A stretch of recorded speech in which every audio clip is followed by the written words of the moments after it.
ఇప్పుడే చూడటం యాక్చువల్ గా మేము ఎక్సైటెడ్ గా ఉంటే చూడాలని నిన్న రాత్రి నుంచి టక్ టక్ టక్ టక్ టక్ టక్ టక్ టక్ టక్ అర్థం కాలేదు.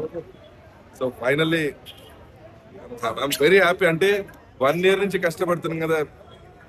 ప్రతి సినిమాలో విలన్ గా చూసిన every movie I was a villain level అందరికి విలన్ అనే చెప్పాను. చెప్పలేదు కదా.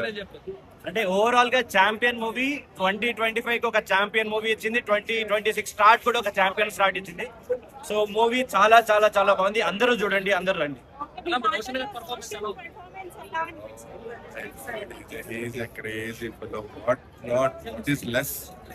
అసలు వాళ్ళ తండ్రిని మించిన తని కూడా అంటారు కదా. What he has done everything, all kind of emotions and looks కూడా. ఒక హీరో, హీరో అంటే రోషన్ హీరో అంటే ఇలా ఉండాలి అని. Nothing Hrithik Roshan is nothing అండి. రితిక్ రోషన్ తో కంపారిజన్ అట్లా Hrithik Roshan is nothing in front of him. అవన్నీ ఏం ఉండే అండి, nothing. Roshan is Roshan, Hrithik is Hrithik. సంబంధం ఉండదు. మన టాలీవుడ్ ని రూల్ చేస్తున్నాడు. Because I said him before, he is ruling. మేము కొట్టాం, ఇటు గట్టిగా కొట్టాం. Thank you so much. Characterization cinema చాలా బాగుంది. ఎప్పుడే అప్లాజ్ వస్తుంది, ఎలా వస్తుంది? చాలా హ్యాపీగా ఉంటుంది. అంటే చాలా అంటే ఎమోషనల్ అయిపోయాను నేను.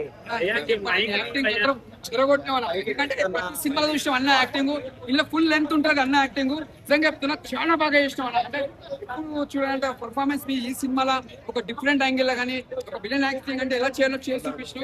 ఇంకా పర్ఫార్మెన్స్ ఇంకా బాగా చేయాలి, ఇంకా ముందు ఇంకా మీరు స్థాయికి ఎదగాలని.